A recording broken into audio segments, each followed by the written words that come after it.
Ясно. Това просто, тук вече се вижда целият този обръч, както вие определяте тук. Като... Къде професор Гюров, бе, колеги? Защото той наистина доста така обвинения се изсипаха върху гърба му. Къде е той? Какво значи всеки момент го чакаме? Той нали трябваше кола да го откара от едната телевизия до другата телевизия? А другата телевизия е бойкотирала нашата телевизия, като го е задържала с 15 минути повече. Вижте ли какво става? И ние сме като вас. И ние имаме своите научни спорове. А къде е точно той? На кой светофар се намира? А бил пред какво? Така, професор Стоян Денчев мисля, че ми звъни по телефона. Я го намерете да видим дали той ще иска да защити честта и достоинството на Библиотекарския институт, който също беше намесен в този мега, вече мога да кажа, научен скандал. Целият този въпрос е, че тук вече самите учени, сега в момента, сега вече моята тема и моите спорове са на втори план. Аз се боря само за това, че не мога да се хвърлят така кал по един човек, като мен. Трябва това всичко да се докаже. Знаеш, че ако има някакви следствия, някакви съдебни разкрития, тогава може да се каже... За да има такова нещо, трябва да има прокурорска проверка. Има ли срещу тебе прокурорска проверка? Точно за това искам, моите искания са министър Игнатов да покаже заповедта, която ми е връчил за моето отстраняване. Иначе това е безправова държава и това е репресия. Така, професор Денчев, имаме ли го вече на телефона, за да го питаме? Как не още като ми звъни той по моя телефон? Така, доста обвинения се изсипаха. Сега да кажа и за професор Денчев. Дайте да го чуем и тогава. Моля ви се, не дете, защото намесихме десетки имена. Айде по-бързичко продуцентите. Не искаш ли да намесваме имена? Ще намесим, но нека да се чуят, така да има сблъсък на идеи, да не е само да стоят, защото в едно нещо ти си права. Не може по този начин, някакси само през медиите да се публикуват някакви неща и те да минават за факти. Сега искам да ти кажа, че принципното е, че тук се оказа, че има една... професор Денчев продължава да ми звъни по телефона, а продуцентите продължават да не могат да се свържат. Има една научна мафия. Това е, което е принципното. Искам да бъде разбрано от зрителите. Че сега дадах сигнал и се оказа, че много хора виждат тази научна мафия. Това са много колеги от БАН, от Софийския университет. Няма все още обществена енергия във вашите среди. Как ще има обществена енергия? Два гласа сте само се чувате в тези посоки. Да, не може да има енергия, тъй като тези хора са изгонени от тази мафия, която непрекъснато финансира батко и братко и хората отидаха в чужбина. Ето това са българските учени. Отиват в чужбината. Техният глас наистина не се чува. Не само българските учени. 2 милиона българи. Влезе Гюров. А къде е професор Денчев, който ми звъни по телефона, вие не можете да включите в ефир? Каква е причината? Не му знаете телефона ли? Нямате му телефона.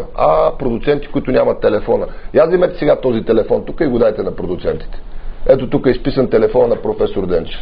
И продуцент, който в тефтера си няма телефона на професор Стоян Денчев, какъв продуцент е той? Сега ще му се караме на продуцента. Какво общо има той с научните среди?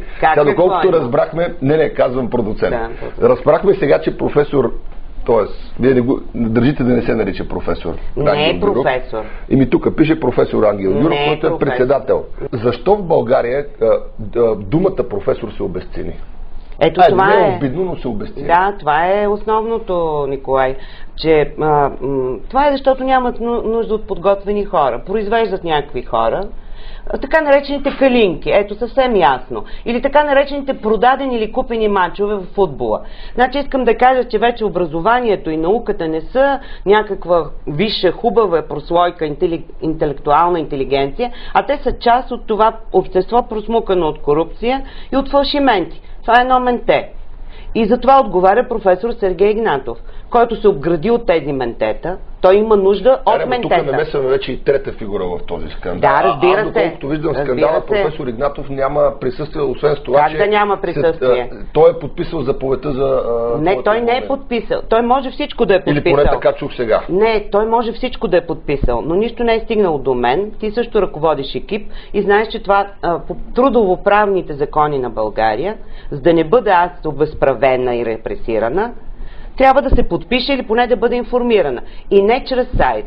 Писала съм в Европейската комисия. Ако не е имало личен разговор с теб, не, нямало личен разговор на работодателя, ако не се е стигнала до някаква процедура, се това е абсолютно трябва да се види точно какви са регламентите в вашата организация. Не, няма какви други регламенти да има. Когато имаш някой човек, който имаш договор, и то мандатен договор, и то професор, с мандат от 2 години, добре, ти без разговор, без никакъв документ. Много напред на времето. Имаме ли Денчев или Гюров на телефона поне? Кой имаме сега? Денчев. Добро утро, професор Денчев. Добро утро. Здравейте, съжалявам много за този дискомфорт. Рано сутрин вдигнете звука в студиото, за слуша и професор Кортенска. Вашето име беше намесено в скандала Кортенска-Гюров като човек, който подкрепя едната страна и сте му дал дори професорска титла. Не професорска, доктор. Докторска, извинявам се. Лошото е, когато не се познават законите или наистина някой не иска да се съобразява с тях. Аз на никой не съм давал никакви титли. Професор Гюров е кандидатствал в нашия университет да защити титлата, така наречената голям доктор на науките. Ние имаме акредитация по организация и управление на автоматизирани информационни системи, точното именование в момента не мога да коментирам. Той е кандидатствал с дисертационен труд на тема използване на сервизно ориентирани информационни архитектури за обработка на данни от изследване на земната кора. Университета организира провеждането на конкурса. В този конкурс... Само ще ме прекъсна професор Денчев, за да кажа, че оригиналният